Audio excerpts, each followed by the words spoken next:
Welcome, everybody. Happy Tuesday. It's nice to be here with you. Hi, Becca. How are you? We're coming strong with that arm there. Good afternoon, Kathy. Hi, Beta Brooke.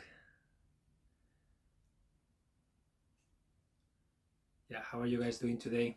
How is your Tuesday going so far? Hi, Darcy. Becca says, yes, feeling strong today. Wow, that's great, Becca. Anything happen concretely that makes you feel strong, or is just a general feeling that you are having? That is good. Yeah, me myself, I'm feeling, what am I feeling today? Yeah, for the last few weeks, I've been feeling confused. I've been feeling a little bit stuck.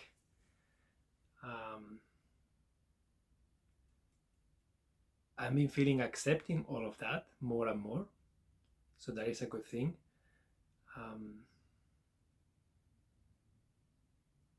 Yeah, I'm becoming more of an observer of my life for these days rather than a doer. Because I don't have 100% clarity about what I want to be doing.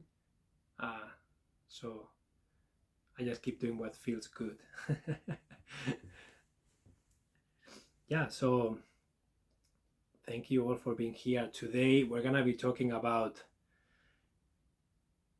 intention versus impact of our actions, right?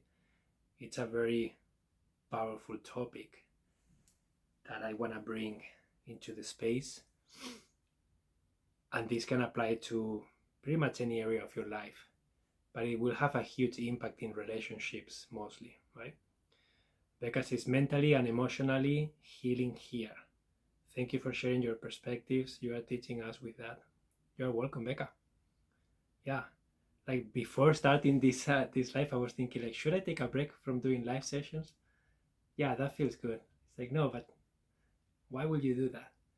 And it's this voice. What are you gonna be talking about? I don't know. What do people want to hear? I don't know.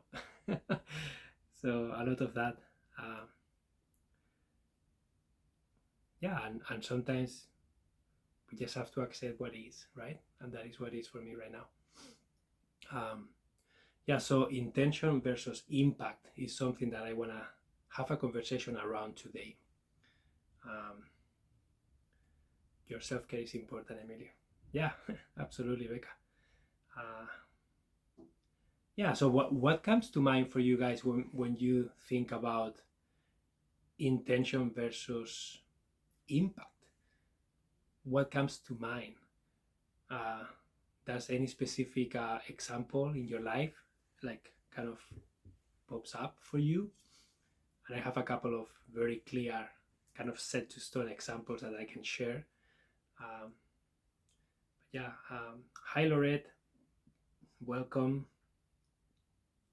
Yeah, for me, one of the earlier memories I have about this that really blew my mind was when I was in relationship with my first girlfriend, and I was with her for 9 years. And I remember on year probably 4 or 5, something around that. I remember that we were just having an argument, and we were just pretty much yelling at each other, to be honest, at that point. Like, I didn't know how to do a dialogue. I didn't know how to be more emotionally present. At that time, I did my best. But I remember that we were arguing about something, and I knew I was right. I knew like what I was saying wasn't crazy, but she just couldn't receive it, right? And then I remember, I don't know, a few hours went by, she left, and I went my other way. And then we came back late that day at dinner time when it was dark. And I remember we were able to sit down, calm, and just chat, right? So what happened? And then she told me, like, Emilia, what you were saying, it makes sense, and you were right. And I was like, what? And then she said, but I just didn't like the way you told me. And that's the first time I honestly became aware of the impact of my tone of voice, of and how important it is, even more than the content sometimes. Sometimes the content doesn't matter if the other person is not able to receive it. And so many times, especially when it comes to nervous system triggers, especially when we are maybe touching something that is sensitive in the other person, and we may not be aware of it, because we all have different triggers, we all have different history, we all react differently to the same event. And sometimes something that to me is not a big deal, for another person it may be a big deal, to the point of shutting down. And sometimes what the other person will be, this is nothing or normal, for me it will be overwhelming and unbearable. And sometimes we are not conscious about that, and sometimes we don't even ask about what's happening, or I sense that you are disconnecting, or are you feeling safe, or did I do anything that triggered you? I don't know. So many times we don't even ask any of this. So we are trying to get the content through, but the impact that our actions, our tone of voice, our body language, our whatever, is just having a completely different impact than what we are intending. So yeah, how you say something is just as important, sometimes more than what you are saying. Yeah, and it is so true. Actions speak louder than words. All same but often true. Yeah, Becca, absolutely. Sometimes your actions will speak the truth, and that's what they say, right? That the body doesn't lie. You may lie, but the body doesn't lie. And when the body is reacting somehow, most likely it is reacting from the truth. And we may make a story of it, we may um, give it a different meaning, but what I want to do versus what I actually do. Hi, Emilio. Hi, Anna. How are you? Yeah, so Peter says, I relate to this. My family has mentioned my tone of voice, but I am not as aware of it because my intention has been forefront for me. Also, a bit disassociated. Yeah, and Peter, thank you for sharing that, and thank you for taking ownership of that. And this is something that is really important, right? I have to take ownership of what I am doing. I need to be open-minded enough, present enough to be able to get feedback from the other person, to be able to maybe sense what's happening, to be able to be present enough and conscious enough to recognize how the other person is reacting to what I am saying, doing, acting, etc. And so many times, as you guys say, we are so self-centered in our story, in our what we want to get across, in our intention, that we are oblivious to the impact. And that's why today's talk is all about bringing light to this, becoming aware of it, being gentle with ourselves, being gentle with others, and really, I would say, creating more capacity to be able to be on both sides. So when you are on the side of receiving something that you don't like, being aware that maybe the other person is not doing it intentionally and they are not aware of the impact. And when we are doing it and we are creating that impact, to nurture the capacity to self-reflect, to take ownership, to maybe slow down, to maybe completely stop and ask, how are you doing? How is this making sense for you? I notice that you are closing. Is everything okay? Did I do anything? Did I say anything? And learning how to be on both sides is it can be really powerful to deepen relationships and to really create safety around this, especially when it comes to triggers. So let me see. I am sensitive to tone of voice. I interpret anger because I am looking for punishment, regretfully. Yeah, Becca, it's so funny because I am the same way, right? When tone of voice happens, guess what comes to my mind? The first thing that comes to my mind. So if I'm walking in a park and I hear, hey, first thing that comes to my nervous system is, oh no, I did something wrong. and maybe I turn around and it has nothing to do with me. It's someone else yelling to someone else. It has nothing to do with me, but my first reaction in my nervous system is, oh no, it's my fault. I have done something wrong. And I clench like this, and then all of a sudden I become responsible for whatever happened. I don't even know what that is. And it's so interesting how tone of voice can trigger some people. They may not be affected the same way, but some people may. And in my case, I am affected.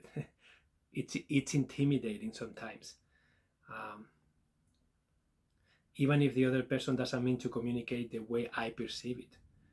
Yeah, Becca, and that's why it's so important that in this case you may be sensitive to that, and the other person is not maybe aware of it, or maybe the other person speaks like that to other people and it works, but with you it doesn't work the same way. It doesn't have the same impact. And this is nice because you are aware that that person is not doing it intentionally, but at the same time the impact is there. And maybe if you have the opportunity and the other person notices something, that is an opportunity for a conversation, right? A conversation about, wow, I don't need to be yelled at, or it's okay if you can lower your tone of voice, or uh, sometimes it's difficult to find the words. Sometimes it feels very um, pushy, and sometimes we may decide not to do it because it's uncomfortable, right? But at least we are aware of it, and at least maybe we can work through, okay, this is not about me. Okay, this person is talking because this is the way they talk. Okay, this is an opportunity for me to maybe recognize where is that tone of voice coming from. Honestly, you look at that person and say, who is behind this person? In my mind, in my nervous system, who am I reacting to? Because clearly I am not reacting to this person in front of me. I am reacting to my dad, to my mom, to my partner, to that mean boss that traumatized me, to, so you can keep going, and then it may even become an opportunity for you to heal something in yourself. And that person is giving you the gift of that trigger, that awareness, that um, somatic reaction to something concrete that then you can work through. Of course, sometimes you can't. Sometimes it may be too overwhelming, but at least that is one option of 1,000, right? But again, it's something that you can cultivate if you wanted to. Um, Maybe my family feels that a little too, Becca. Thank you for that perspective. Thank you for validating. Yeah, this is something that right now it really happens a lot with my partner, right? Especially in intimate settings, when we're together, when I am approaching her, when I'm touching her physically, sometimes she doesn't feel safe. And sometimes it's like, well, it is not about me, and then it's her reaction. She reacts that way. So I have to become aware of, okay, when I'm approaching her this way, when I want to give her a kiss, when I am maybe, sometimes I enter the house and I didn't become aware that she didn't hear me come in. And then I just say something and she's like, "Wah!" And she gets really scared because she didn't know I was there. So opportunity for me to really become aware, to maybe make more noise, to maybe knock, to maybe open the door and say hi, to do something differently. And if I am gonna give her a hug and she's in the kitchen, maybe awareness from my side to say, okay, I know that sometimes this feels unsafe for her. I know sometimes this is not nice. So maybe I just ask for consent. Hey, honey, I would love a hug. How will that feel? So many times I forget to do that, and then it becomes not a nice experience, right? But sometimes I do it, and then she really thrives with it. It's like, oh, I really love it. So it's another example of how my intention of being sweet sometimes can trigger something physical and safety in someone else's nervous system. Um, so Kathy says, with texting, we cannot see or hear others. no tone of voice or facile expressions or body language. Even a phone call is a better way to communicate.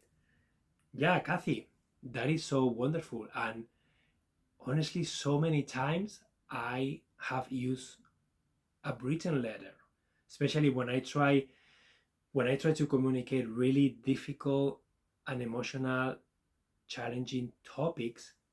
I will write a letter. I write letters to Samantha sometimes. I have written a letter to my landlord when we had a really big argument and he wasn't able to receive physically face to face. I was having a hard time too doing that. It felt so overwhelming. So I typed my feelings, I typed what happened, I typed my experience, I typed what I think he's going through, and then I shared that with him, and it opened his heart. It was amazing to see how well received that was because, as you say, Kathy, it is way less overwhelming. It is less triggering because you are removing tone of voice. You are removing the presence of the person in front of you. You are removing the body language that sometimes people use body language that feels offensive. Sometimes that person may remind you of someone that was mean to you in the past, and it has nothing to do with them, but they just evoke that in you, and you just feel triggered because of that. So yeah, like using a different way of communication can be really, really helpful. Writing, sometimes, as you say, a phone call. Sometimes I use WhatsApp and I do voice messages. Sometimes a video message. Uh, it's just wonderful because the person can watch the video, they can listen to that message, they can read your message at their own pace, they can pause, they can take time to process, they don't have someone kind of expecting something from them or looking at them or witnessing them. And then when they feel ready, then they can have that one-on-one conversation if it's necessary, that face to face. But a lot of the processing, a lot of the communication has already happened, and that conversation would be like a follow-up of. So yeah, beautiful, beautiful example, Kathy. I relate to Samantha too. No surprises. Yeah, Beta, thank you for owning that. And again, when we become aware of these things and we can own them and we can communicate them with love, all of a sudden people around you, hopefully they're gonna be respectful enough and conscious enough to at least try, right? To really, okay, I understand, like with me, I'm my partner. Okay, I understand that this is a trigger for you. I understand that it has nothing to do with me. I understand that I shouldn't take it personally. I understand that you feel unsafe, but it doesn't mean that I am unsafe to you. It means that that trigger makes you feel unsafe. So from my part, I need to process a lot of stuff too. And from her part, it's nice to know that the other person is understanding her and trying to meet her where she needs to be, right? And the same for me. If I need something concrete and I can own it and I can ask for it, all of a sudden that impact is going to be way less than if I don't say anything. And then the intention and the impact will start to match, hopefully, more and more. The more we nurture these two sides, right? Being on these two sides. Make a nice connection before communicating. I recently heard. So what does that look like, Becca? Make a nice connection before communicating. So they do body language of my partner gives me heads up of their reactions. Yeah, Becca, that's what Samantha says about me, right? Sometimes I don't talk, but she knows by the way I breathe, by the way I move around, by the way I look at her, by my face expression, by my posture on my shoulders, by the way I interact with objects. Uh, she knows how I'm feeling. She doesn't need to ask me. And she may feel triggered by that sometimes, or she may feel like, well, I need a dialogue because what you are doing right now, it is triggering me because you are being passive aggressive. You are not telling me anything, but you are telling me everything with your gestures. And I sense that you are not communicating what you need, and I sense that you are hiding. So she does that sometimes, and then I have to show up and say, yeah, you're right. it feels uncomfortable for me to share this. It feels uncomfortable for me to own that I would like this from you, and because I'm not receiving that, I don't want to ask for it. I don't want to expect or need anything from you, but at the same time I'm feeling resentful, and my body doesn't lie. And then she will notice it right away. So yeah, absolutely, body language, especially from your partner. You know your partner really well, right?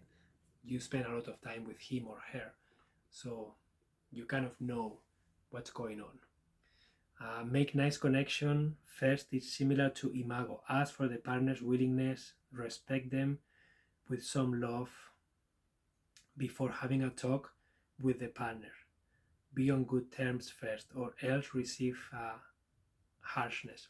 Yeah, someone said that you should share 10 nice things for everything that is not nice.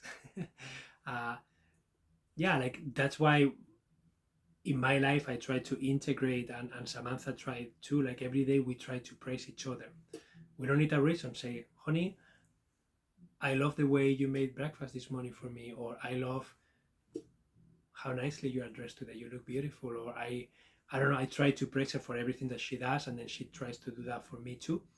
And sometimes it seems that it's not important, but as you say, Becca, when you bring something that is not as nice, uh, we both have more capacity to be with each other. We both have more um, willingness to be there, to be present. And with dialogue, we always end with gratitude because of that, because we try to always end on a good note, always end with gratefulness, always appreciate each other for all the amazing things that we do, because we don't only do bad things, right? We do so many amazing things too, and sometimes we don't talk about them. So yeah, it's nice to make that nice connection. So do you guys have any experiences about a situation that really went very poorly and you didn't even know why? Did you guys have any situation like that you were saying, what's happening here? I have no idea what's happening here, but clearly I caused this and I don't know how. So Anna says, doing good. Thank you. Miss seeing you in the morning on Pacific time. I appreciate your talks. I have to jump off now. Catch you later. Bye, Anna. Thank you so much for being here. Becca says, end with gratitude. That's beautiful and so helpful. Thank you. You're welcome.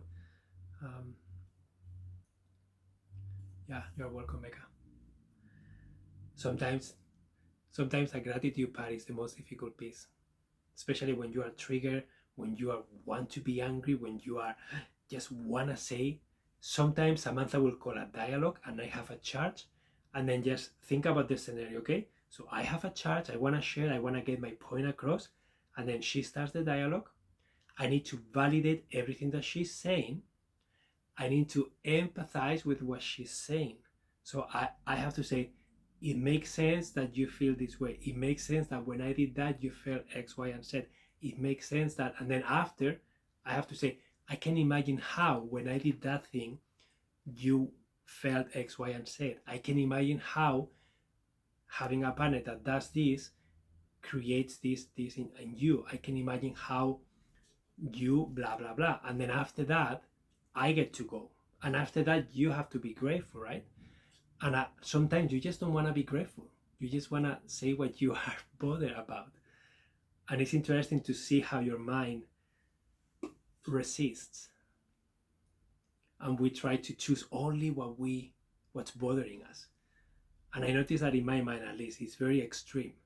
Sometimes it's either black or white. Sometimes it's very extreme. And I notice that it's like, wow, like, why am I going to the extreme of this? Why can't it be somewhere in the middle? Why is it so wrong or so right? Sometimes you have to ask the hard questions. Yeah. My ex used to get really stressed, worked up every time we needed to travel. Go to get a ferry even though we had plenty of time. We are never late. Yeah, so Angie, like, it's interesting, right? And sometimes these are opportunities, hopefully, to really learn about what's underneath this behavior, what is underneath this stress. Why are you getting so worked up every time you have to travel, right? What's the fear about, or what is the trigger, or what is the story that is running in your head when you are choosing to be stressed? What is causing that stress?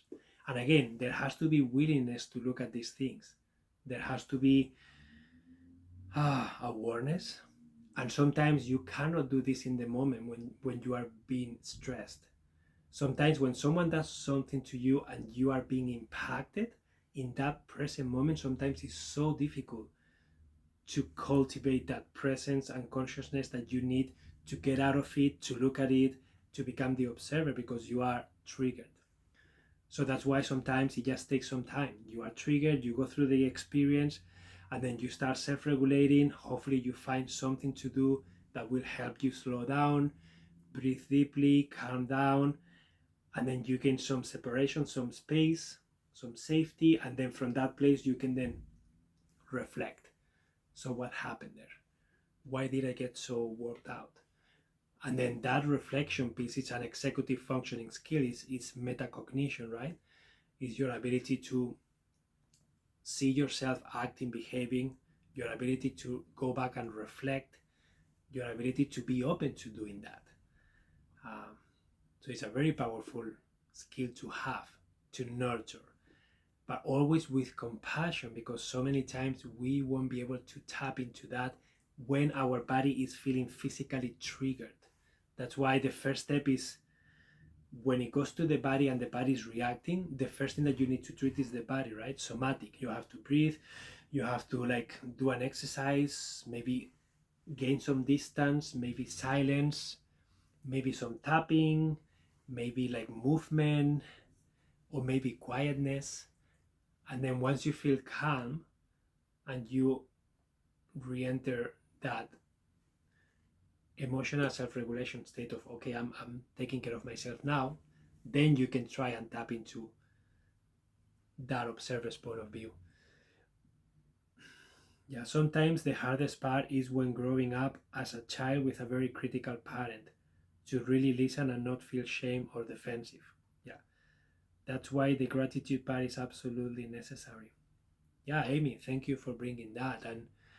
And this is why, guys, this can be this awareness of impact and intention, uh, especially the impact aspect. Like anytime you become aware of impact that you are having on someone, impact that someone is having on you, that it is unexpected, there is a beautiful opportunity for healing. It's a beautiful opportunity to start pulling from that thread. And then that thread is going to take you places. And that's what we call shadow work. That's what we call inner child work. So there are so many names or labels, but you are start pulling that thread. And then you are going to start discovering, wow, I am reacting this way because when I was little, I was repressed all the time, or I was criticized all the time. And I have to heal that part of myself. I have to really integrate maybe a part of myself that I repressed since then. Maybe if you were a very outgoing child and you were very verbal and you like to like sing and be loud, and maybe your parents always were telling you, shh, shh, shut down, blah. All of a sudden, at some point, most likely you learn that that part of yourself wasn't right. So you repressed it. You started repressing the part of yourself that was loud, the part of yourself that liked to sing, liked to scream, liked to take space, right? And then maybe now, 30 years later, 40 years later, you are feeling triggered when someone is doing shh. You will be like, and then that is your opportunity to remember, oh yeah, I'm feeling this way because I was shut down all the time when I was little. And you know why I'm feeling triggered? Because I want that part of myself back. And that is a part of yourself that is crying inside of you because it wants to show up. So sometimes it's not only dynamics that we learn that we have to change or transform. Sometimes it's a piece of ourselves that has been repressed for so long, and we feel triggered when we see someone else either embodying that part of ourselves that we want to see in us, or we are feeling triggered when someone is repeating what we used to receive when we were little, and it reminds us of that situation. So that is a beautiful opportunity for shadow work, like the parts of discovering parts of us that we repress, we deny, we avoid. Also inner child work, discovering the wounds that we have, that we need to look at, that we need to heal, that we need to reprocess, so that in the present moment we don't get triggered anymore, somatically and physically speaking, in the present moment, for things that happened 20, 30, 40 years ago.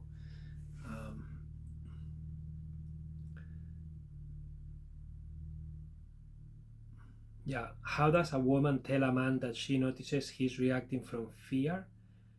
His weakness may feel threatened. Becca. How does a woman tell a man that she notices he's reacting from fear? His weakness may feel threatened. Becca. In my own experience, that's why we do dialogues. That is why we need to create, my partner and I, we need to create safety around these conversations. Because if we don't create that safety, and the safety for us, and this can look different for each couple, but for us, we made an agreement. We made the agreement of anytime one of us, me or her, feels a charge, we are both willing to sit in front of each other. We are both willing to look at it. We are both willing to listen to each other's reality. We are both willing to validate each other's reality. Even though I may not agree with it, it doesn't matter. I will validate how she felt, regardless of how it occurred to me. So she will have a turn to go. She will share what she sees. And this is not a judgment, okay? This is not criticizing. This is her telling me how she felt, okay? It's very different for her to tell me, Emilio, you were this, you were that, versus, Emilio, when you did that, it made me feel X, Y, and Z. And then she will do the same for me. Sometimes if we don't do that, we will not have a conversation, because we know from the past that we will engage in an argument, we will start fighting, we will start elevating tone of voice, we will start triggering each other. And you know how we trigger each other? So for me, it is unacceptable that she will leave when I'm talking. That is a no. It's a huge trigger, abandonment. So when I need you the most, you abandon me. For her, it is not acceptable that I elevate my tone of voice and I make myself bigger when I am upset. So she will not accept that, and then she will leave. She will create the physical boundary. So as you can imagine, we are both triggering each other. And nothing good is going to come out of there. There is no space for communication. That is why we have learned that we need to create safety, and we need to both agree on when that safety is created. Because if we don't, we will end having a fight. And we don't want to fight anymore. We are tired of fighting and not getting anything solved. So for me, I will invite you to, first, you saying that he's reacting from fear, that is your projection on him. Because you don't know if that's true. You don't know how he feels. He didn't have an opportunity to share what's happening, okay? But what you can share is, when I see you doing this or saying that, it makes me feel X, Y, and Z. And then he can then share, hopefully, why he's reacting that way. And if you are happy, Becca, I don't know if you want to expand more on that, but if you want to expand more on like a specific situation, that will be easier to know the reasons why. Um, but basically, one of the main things about this dialogue, this safety, is that we are committed and we made the agreement that we will never make each other's experience wrong. Okay? Again, repeat, each other's experience, not the judgments, not blaming, not gaslighting, not accusing. So this is not about what I think you did, this is about how I felt in that event.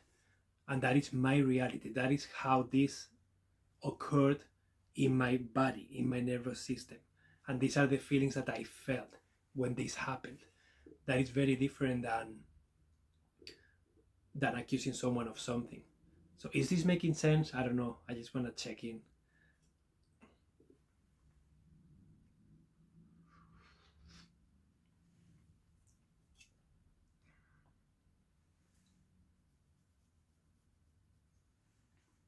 Just curious to know if this is making sense. If any of you guys have anything to add, any more points of view that maybe you can look at this, because again, this is my point of view from what I practice, but there are 1,000 different ways that you could approach this, I'm sure. And I'm just sharing the one that I normally use that is working for me. Absolutely makes sense. Yes, makes sense. Partner is afraid that my healthcare expenses are going to deny us of fun things. Yeah, Becca, so that is a very specific situation, right? So your partner is afraid that your healthcare expenses are going to deny of fun things. So that is a very tricky conversation to have, right? Because it touches money, it touches finances, it touches safety, and it touches everything that money represents for you guys. In my case, money represents safety, money represents freedom, money represents, sometimes I attach my value to how much money I make, how much money I have. So I am aware of all of these dynamics, and I bring them all to any conversations I have with my wife about money. And on top of that, we have our own business. We share everything, and we have to make decisions together. And so many times her approach to money is so different than mine. And this has been always a trigger for us, always. And it's very difficult sometimes to find that common ground. But through dialogues, through understanding, through making commitments, through really being specific about what we want, what we don't want, how things make us feel, hopefully that will help us move forward in a way that feels in alignment.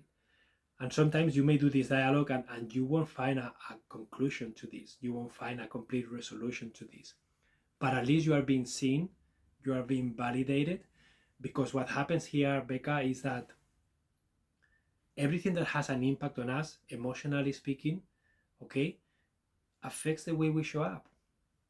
It affects the way we give and receive love. It affects our creativity. It affects our mood. And if we don't create space to clean this up, to share, to be seen, it's just going to pile up. It's just going to keep accumulating. And if we don't create containers to be able to share, to express these things, they will just become a mountain, and then any little thing is going to make that explode. And when it explodes, you won't even know what's happening. And this is what happens with us. That's why we do dialogues almost every day, honestly. Almost every day, every other day we do a dialogue, because we don't let things pile up. Because we try, like Samantha says, like if you were walking on the street and you step on poo, on dog poo, would you keep walking with that poo, or would you take 3 seconds to clean that poo off your shoe before you keep walking? So it's the same analogy. If we have an emotional charge, let's clean it up as soon as we can, because if not, we're gonna have poo everywhere. Okay, imagine that you don't clean the poo, you keep walking, and then you come home, you keep walking, and then poo is extended everywhere, and you didn't take the time to clean it up. So it is the same with this. If Samantha does something that has an emotional impact on me, and I don't own it, and I don't bring it up, and I don't clean it, she's gonna sense it. She's gonna be frustrated with me. I'm gonna be passive aggressive. I'm gonna withdraw love from her. I'm not gonna want to spend time with her because I'm gonna be resentful. And it is my responsibility to claim space and to clean it up, same as hers. That's why we made that agreement. Anytime we have an emotional charge, the person who is the most conscious in the moment needs to call a dialogue. And sometimes she will call a dialogue because she's noticing that I am not present. She's noticing that I'm being triggered. She's noticing that I am being passive aggressive. And she will say, Emilio, I am calling a dialogue because you don't call what you need. And she's right. In that moment, I don't want to fucking do a dialogue. I just want to be angry. But at least she will call it because she's seeing it. And sometimes it's the opposite. Sometimes she will do something and I will notice like, oh, here we go. And then I need to call it. And then I will call her out. And then she will say after, thank you for calling me out, because I wasn't planning on calling a dialogue. So, yeah, so let me see the chat.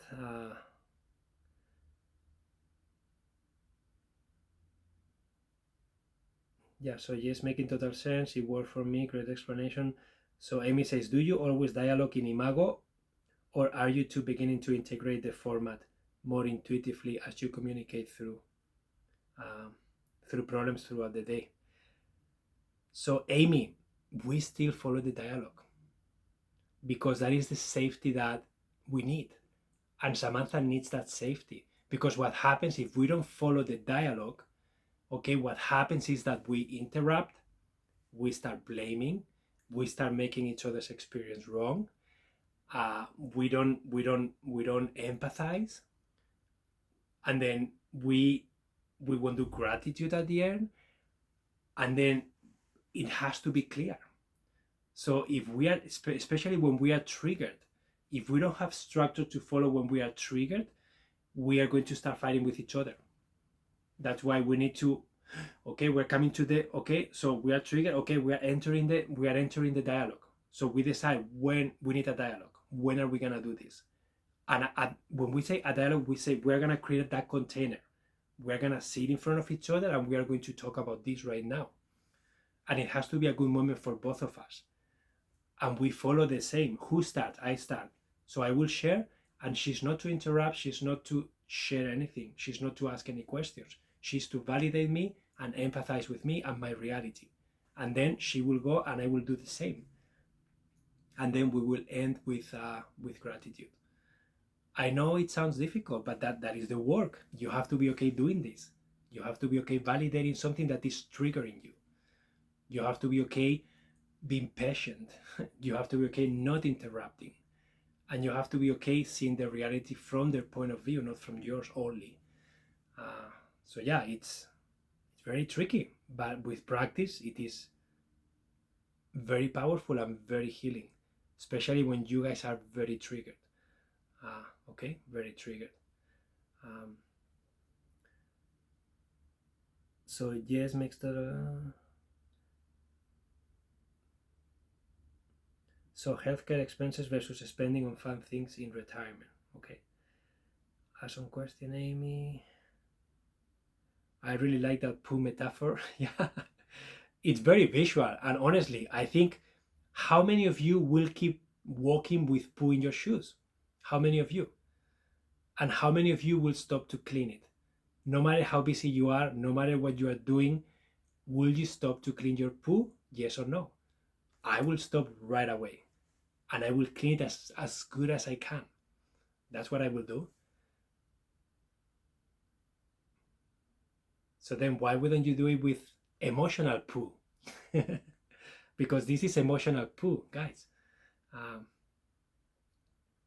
Fair last of the day. Well, I'm glad that you guys like that story. I will tell Samantha that you guys were laughing about the poo story.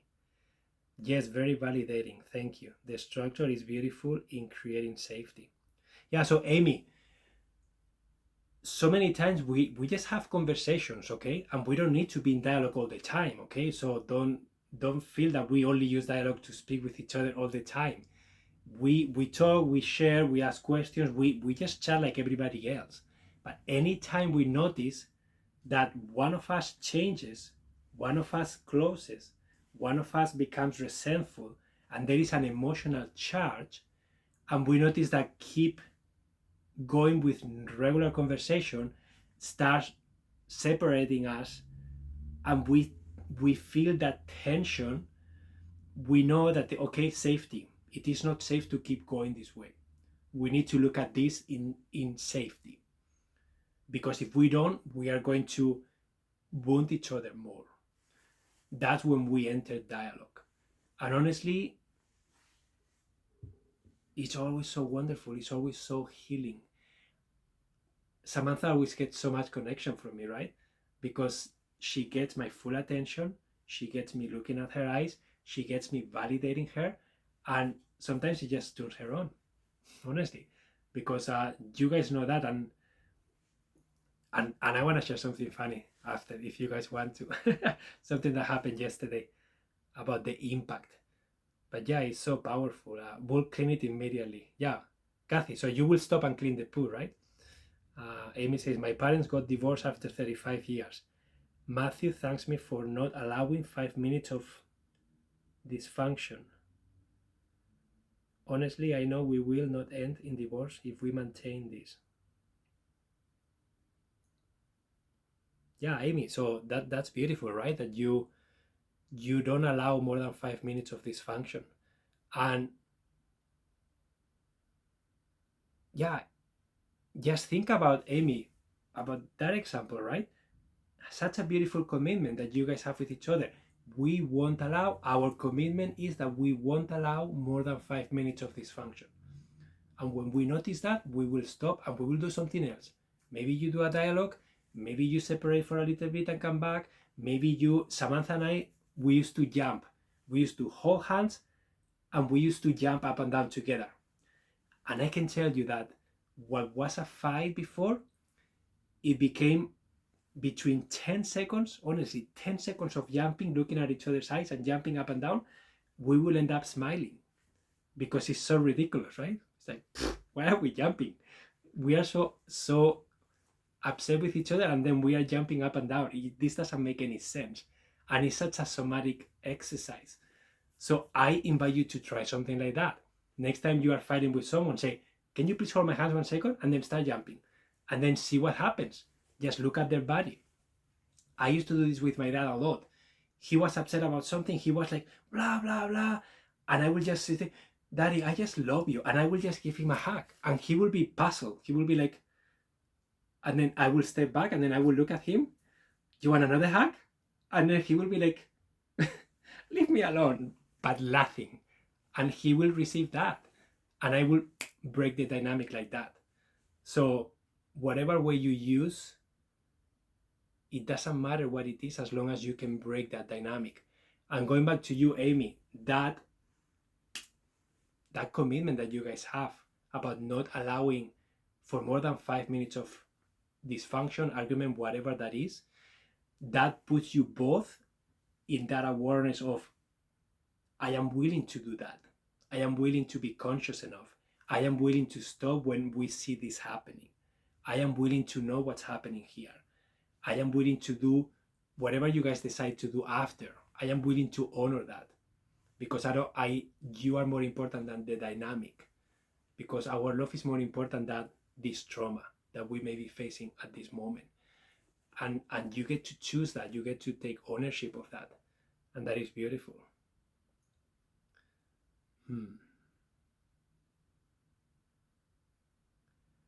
Yeah, to extend the metaphor, poo usually requires a more through cleaning after the initial wipe. I often have to stop and scrape again, then rinse when get home, and can take it off and access more effective tools. So Marjorie, you are taking this to the next level. So that means that with emotional poo, then you have to do the same, right? Imagine if we took the time to do this every time we had emotional poo with someone. Like how beautiful this will be, right? How many beautiful opportunities for healing will appear. Sometimes realize after an exchange ends that what I expressed was misinterpreted or not received as intended. Then have to assess whether circling back to clarity as soon as possible will be constructive. So, Marjorie, this is why in this dialogue, in this Imago dialogue, that safety is already built in.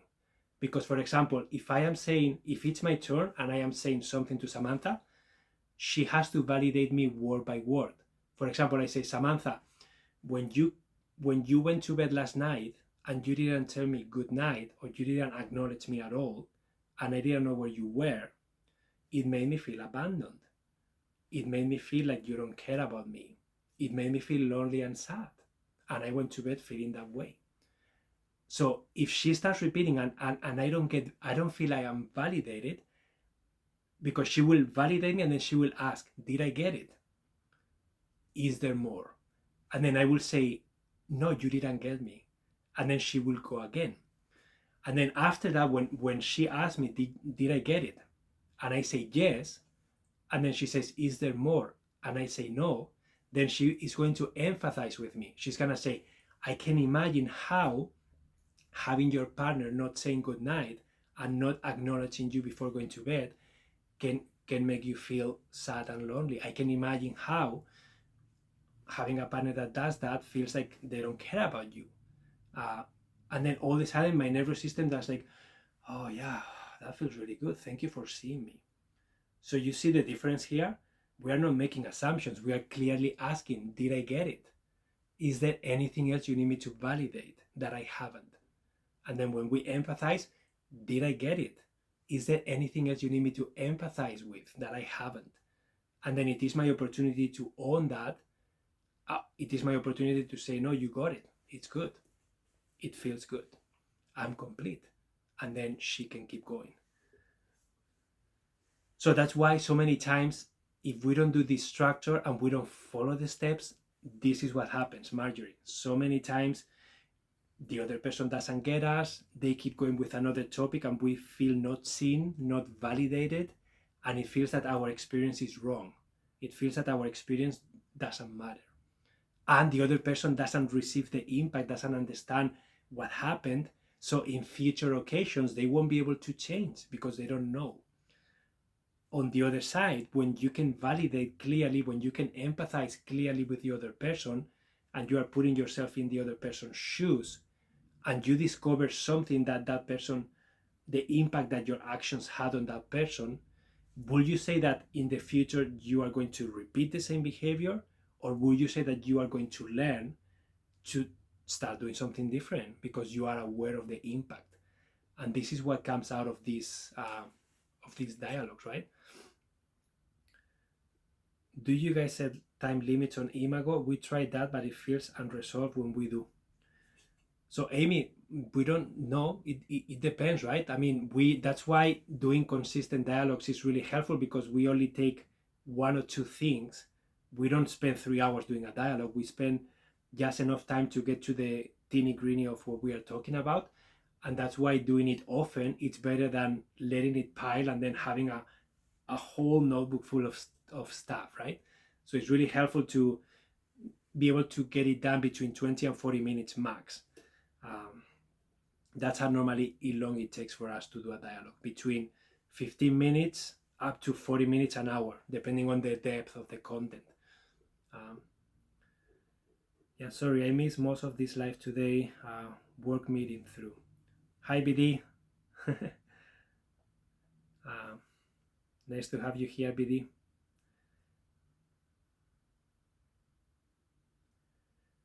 Yeah, but it's important, guys, to claim space. It's important to be able to own that you don't feel hurt, own that you don't feel validated, that what's happening it's unseen. It's okay for you to try and create that connection so that the other person can become aware and you can become aware of. But it takes two to tango, right? This is something that both people have to be okay doing. And sometimes people don't want to do this.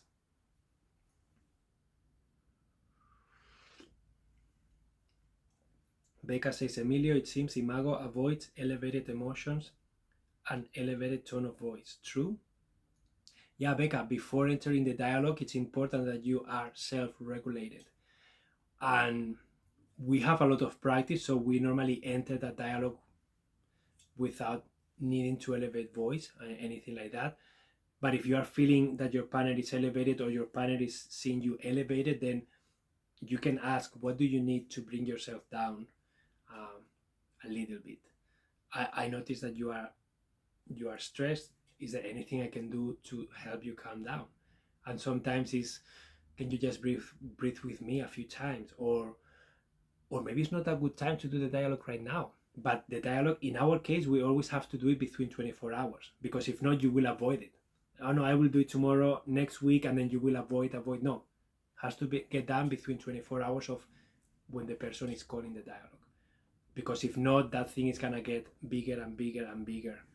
And again, like, would you go with poo in your shoe for 24 hours?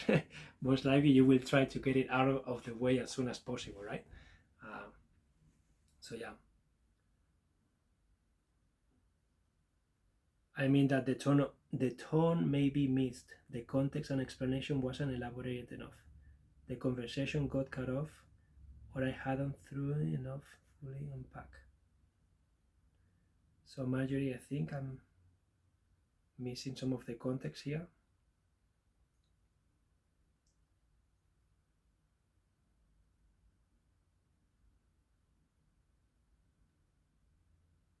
Yeah, so Marjorie, I guess that you were talking about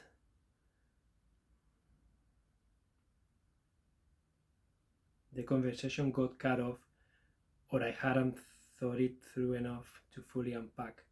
So Marjorie, what do you mean here? Does it mean that maybe you didn't have enough clarity about what happened?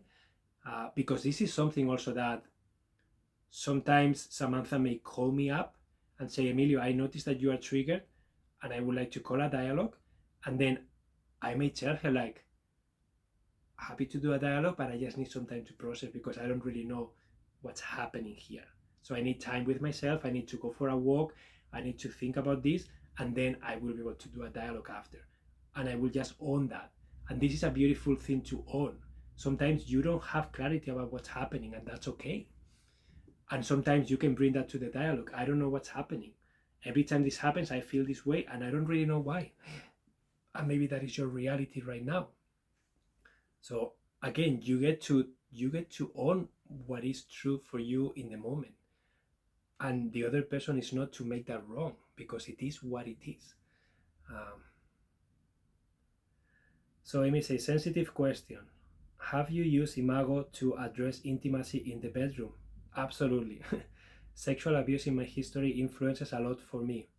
I am not sure what belongs in therapy and what to share with him. Does that make sense? Though tough stuff for an online chat, but anything you intuitively feel will be helpful. Amy, you can't imagine how many dialogues we have done about sex, Samantha and I. So many. Sex is the most vulnerable state. You are opening up completely to another person. When you open up completely and you are completely vulnerable, you are also vulnerable to being hurt. Also, anything that you feel in your life, any trigger, any emotion, when you add sex to it, it's going to amplify everything.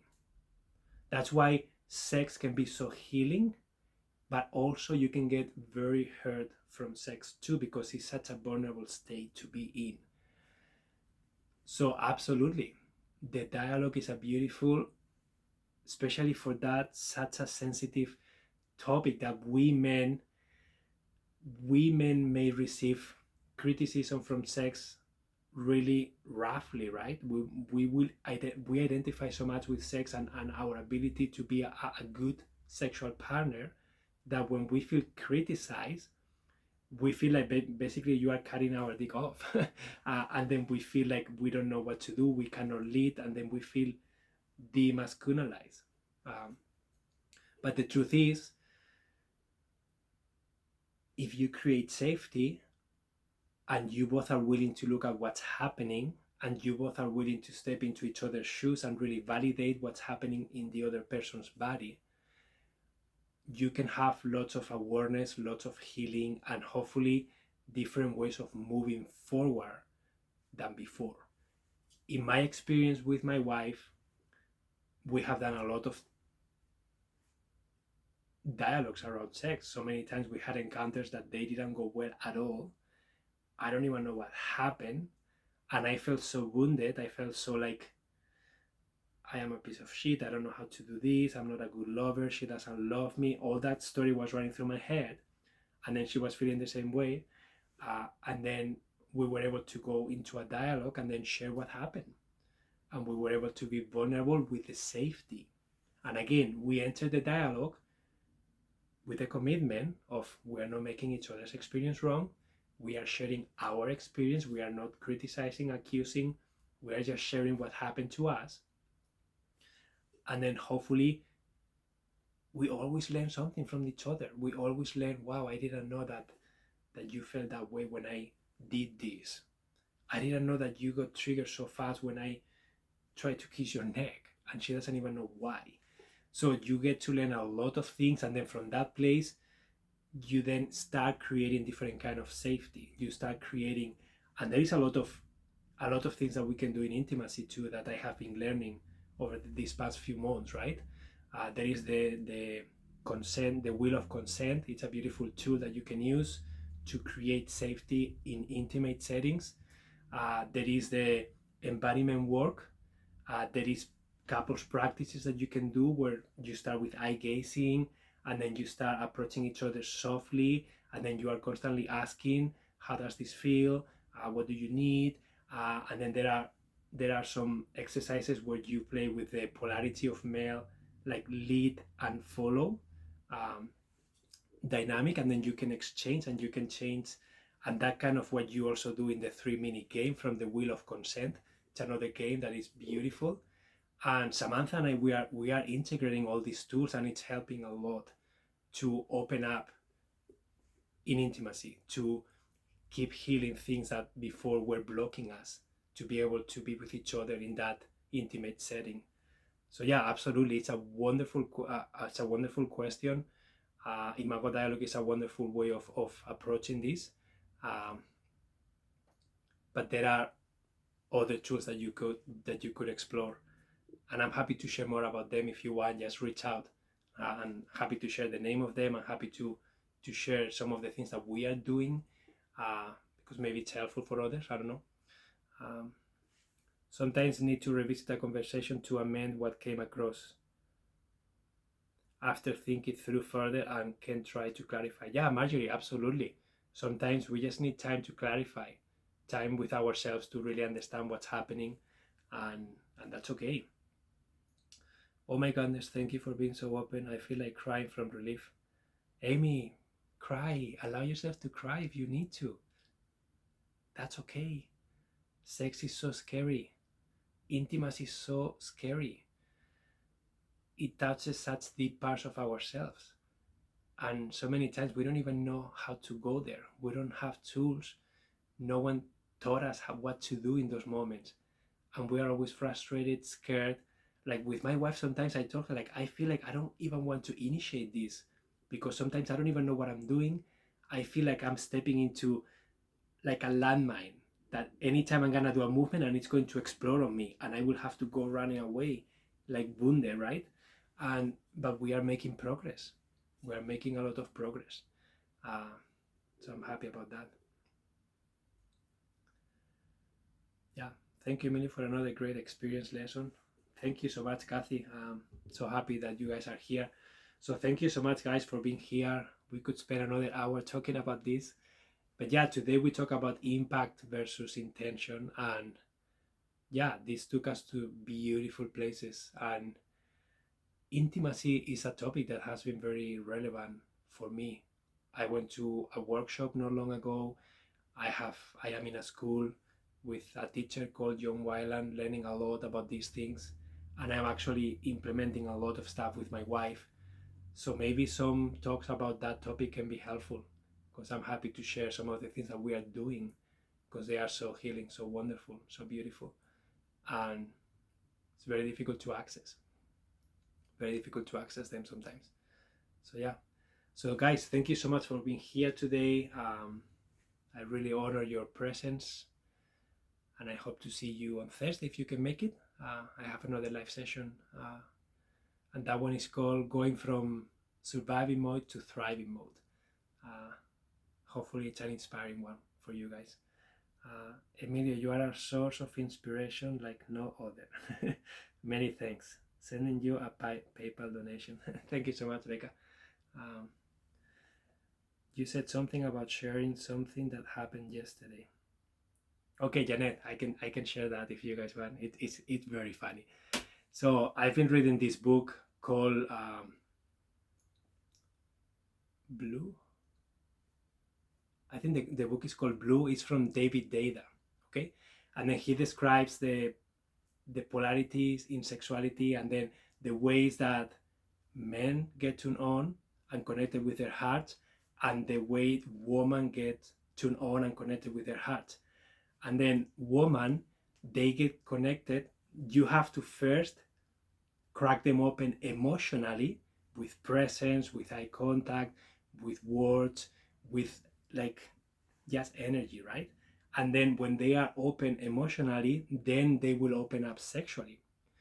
For men, if you want men to step in their hearts, you start with their body, and then you go with the emotional body after.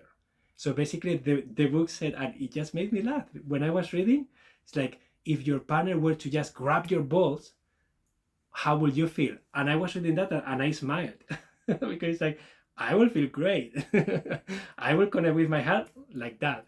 Like if I'm angry and my wife comes and grabs my balls like this, I stop being angry. It's like, okay, what's happening? All of a sudden, I connect with my heart. So I read that chapter to my wife. And then yesterday, for the whole day, she was just coming to me sometimes when I was, and then she would just grab my balls. And I would be like, okay. And then she went, oh, this actually works. Holy moly. And then she just kept doing it. And it was intention versus impact. So basically, she was trying to open me emotionally how she wants to be open emotionally. And then the impact of, so the intention that she had versus the impact that she wanted was completely different. And same for me. I try to open her how I like to be open. Okay. But now it's like, oh no, it doesn't work like that. And the book says you have to give what you don't want to give. So when you are having an argument and you want to open your partner's heart, you have to give them what you don't want to give. So in my case, I have to give her emotional connection. For her, she has to give me sexual connection. And of course, she doesn't want to do that. And of course, I don't want to do that. But now we do that, and then we get the complete opposite of what we were expecting. And it's like, how fun is that? So that was a funny example of intention versus impact. That is so funny. Guys, I see the majority of you are women here.